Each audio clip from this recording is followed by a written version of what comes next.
नमस्कार, मी पूनम तुमचं पूनम बेसिक रेसिपीजमध्ये पुन्हा एकदा खूप मनापासून स्वागत करते। तर आज आपण अस्सल पारंपरिक पद्धतीने गुळाचे अनारसे कसे बनवायचे ते बघणार आहोत। तुम्ही बघू शकता अनारसे किती जाळीदार तयार झाले आहे। योग्य प्रमाणाने खूप साऱ्या टिप्स दिल्यामुळे तुम्ही पहिल्यांदा जरी बनवले तर तुमचे अनारसे सुद्धा असे परफेक्टच तयार होतील। चला तर मग रेसिपीला सुरुवात करूयात। तर त्यासाठी बघा मी इथे 1 किलो रेशनचे तांदूळ घेतले आहे। कुठलाही जुना तांदूळ किंवा मग ज्याचा भात असा मोकळा होतो असे तांदूळ तुम्ही अनारस्यांसाठी वापरू शकतात। शक्यतो असे जाडच तांदूळ घ्या आणि रेशमचे मिळाले तर अतिउत्तम। आता हे तांदूळ मात्र आपल्याला स्वच्छ 3 पाण्याने धुवून घ्यायचे आहे। तर मी हे धुवून घेते। तोपर्यंत तुम्हाला निवेदन आहे, तुम्ही अजून माझ्या चॅनलला सबस्क्राइब केलं नसेल तर प्लीज नक्की सबस्क्राइब करा आणि बेल आयकॉनवर क्लिक करा। सबस्क्राइब करणं पूर्णपणे फ्री आहे। तांदूळ स्वच्छ धुतले गेले की यामध्ये पुरेसं पाणी टाकायचं आणि आता पुढील 3 दिवसासाठी आपल्याला पाण्यामध्ये हे तांदूळ भिजवत घालायचे आहे। तर रविवारी साधारण मी 2 वाजता हे तांदूळ पाण्यात भिजत घातले होते। आता सोमवारचे 2 वाजले आहे। पुन्हा मी हे पाणी बदलून घेणार आहे, पण पाणी बदलताना सुद्धा स्वच्छ तांदूळ धुवायचे। जर तुम्ही असंच नुसतं पाणी बदललं ना तर बऱ्याचदा या तांदळाला उग्र वास यायला लागतो आणि मग पिठाचा खूप वास येतो। त्यामुळे काय करायचं, स्वच्छ धुवून पाणी टाकत जायचं आहे। आज आहे मंगळवारचे 2 वाजलेले आहे। पुन्हा मी हे पाणी बदलून घेतलेलं आहे आणि पुन्हा पाणी टाकायचं आणि फर्मेंट करायला ठेवायचं आहे। आज आहे बुधवार, बघा पूर्णपणे 3 दिवस झालेले आहे। आता मात्र आपल्याला या पाण्याला असे छान बुडबुडे आले आहे इतपत हे तांदूळ आपले भिजलेले आहे। हाताने चुरलं ना तरी हलकासा हा तांदूळ चुरला जातोय, म्हणजे अगदी परफेक्ट आपले हे तांदूळ या पाण्यामध्ये भिजलेले आहे। आता तिसऱ्या दिवशी मात्र आपल्याला अगदी स्वच्छ धुवून असे चाळणीमध्ये हे 1-2 तासासाठी निथळत ठेवायचे आहे, म्हणजे यातलं एक्स्ट्राचं पाणी निघून जातं। अगदी म्हणजे चाळणीत जर हे नीट व्यवस्थित निथळले ना तर तुम्हाला हे सुकवायची सुद्धा गरज पडत नाही। पण बघा मी 1-2 तासानंतर हे अशा कॉटनच्या रुमालावर थोडेसे फॅन खाली सुकवून घेणार आहे। माझी चाळणी छोटी असल्यामुळे त्यातलं पाणी असं पाहिजे तसं पुरेसं निथळलं नव्हतं। तर आता मी अशी पातळ याची लेयर या कापडावर करून घेतलेली आहे आणि फॅन खाली मी हे अर्ध्या-1 तासासाठी सुकवून घेणार आहे। खूप जास्त कडकडीत सुकवायचे नाही आहे। महत्त्वाची टीप म्हणजे उन्हात तर अजिबात आपल्याला हे तांदूळ सुकवायचे नाही आहे। असे आतून पोटातून ते ओलसरच असले पाहिजे। आता हे तांदूळ आपले छान तयार झाले आहे। आता आपण याचं पीठ तयार करायला घेऊयात। मी एका मोठ्या बाउलमध्ये काढून घेते। याआधीसुद्धा अगदी खूप साऱ्या लेयर्समध्ये पारंपरिक पद्धतीने पुडाच्या करंज्या कशा बनवायच्या ते अगदी डिटेलमध्ये सांगितलं आहे। तर तुम्ही आपल्या चॅनलवर जाऊन नक्की बघा पूनम बेसिक रेसिपीवर। आता मिक्सरच्या छोट्या भांड्यामध्ये थोडे करत हे तांदूळ टाकत जायचे आणि सपेटीची चाळण किंवा मैद्याच्या चाळणीने आपल्याला याला चाळून घ्यायचं आहे। सगळं पीठ आपल्याला याच पद्धतीने चाळून घ्यायचं आहे। असा तो रवा निघतो तो पुन्हा मिक्सरच्या भांड्यात टाकायचा। 2-3 वेळेस आपल्याला ही प्रोसेस करावी लागते। साधारण बघू शकता तुम्ही अर्धा ते 1 कप इतकं, पाऊण कप साधारण हा रवा आपला उरलेला आहे। याचा वापर तुम्ही इडलीच्या रव्यामध्ये केला तरीही चालेल। इथे आपलं हे पीठ तयार झालेलं आहे। वजनी म्हणाल तर साधारण हे 900 ग्रॅम इतकं पीठ आहे।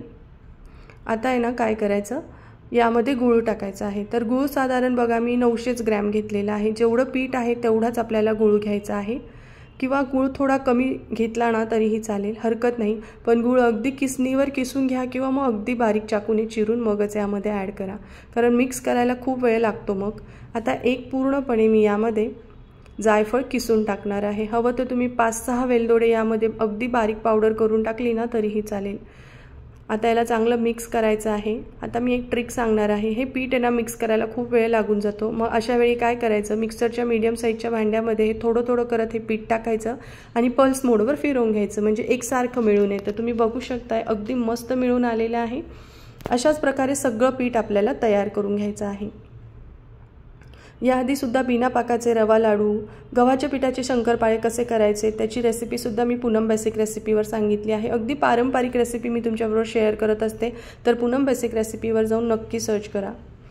आता बघा यामध्ये 2 चमचे मी गरम करून घेतलेलं साजूक तूप ॲड केलेलं आहे आणि आता याचा गोळा तयार करून घ्यायचा आहे। थोडं पीठ हाताने बाजूला घ्यायचं आणि याचे असे गोळे तयार करून घ्यायचे आहे।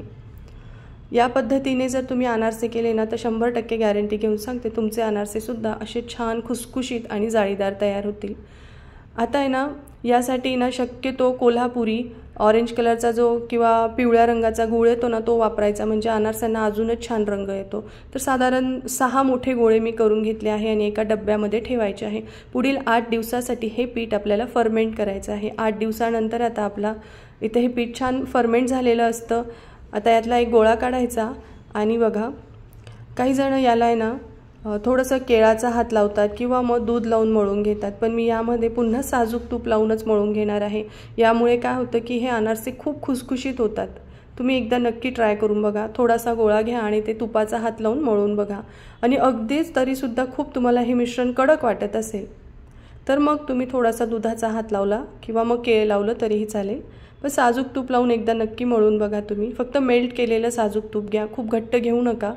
आता यातला पेढा एवढा एक गोळा काढायचा। छान सॉफ्ट असा गोळा तयार झाला आहे, बिलकुल त्याला क्रॅक जात नाही आहे, इतपत तो मी मळून घेतलेला आहे।